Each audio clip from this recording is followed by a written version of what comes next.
meaning it to look like a mishap, Cora blinked.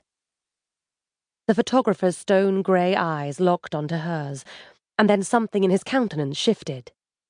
His face, less comical than Cora had supposed, seemed to whiten. It was as if he had seen, through his lens, the hidden awfulness of her crimes. Her stomach pitched. "Beg pardon, sir." "Once more, then." His attention slid to the floor. "Stay on your mark." Cora's clogs shuffled inside the chalk-drawn feet on the boards, and again the photographer looked into the lens. It was a dry plate camera. Dark shiny wood and black leather bellows, expensive, and he didn't look too much like a prison photographer. His coat was too clean.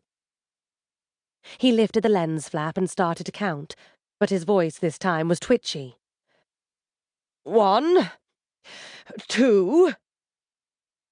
In the corner, the stout wardress folded her arms into a threat.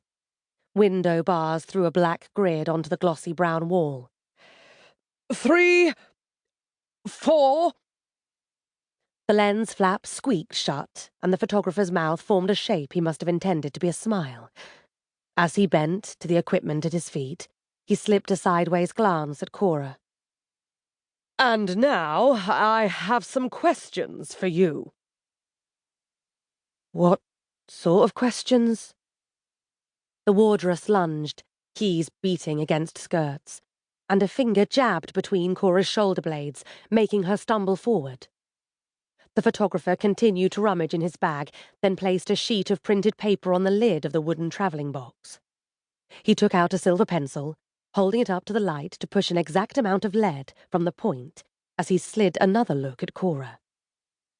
"So, your name is Cora Burns?" She shrugged, and the wardress poked her in the arm. "Yes, sir." "How old are you?" 20, sir." Something in his stance stiffened. "Do you know on which day you were born?" "July the 29th. "I see. Very good. Few know it so well." Of course she knew the date of her birth, but that wasn't it. "Do you have a trade?" "Oakum picker." "I meant before you were committed to this place." Cora knew perfectly well what he'd meant, but the keenness of his curiosity seemed improper, even for a likeness-taker. "Laundry maid, sir." "In a private house?" "No, sir. In the Borough Lunatic Asylum." There was no jerk of distaste, only a raised eyebrow.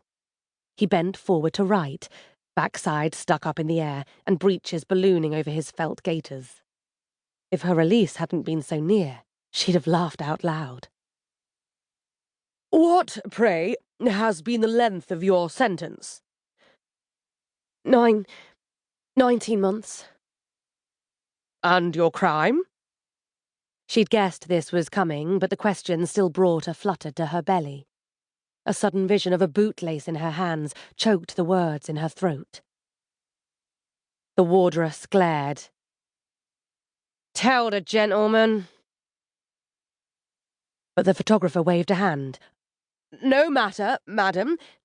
I can find out soon enough. The girl's reticence does her credit."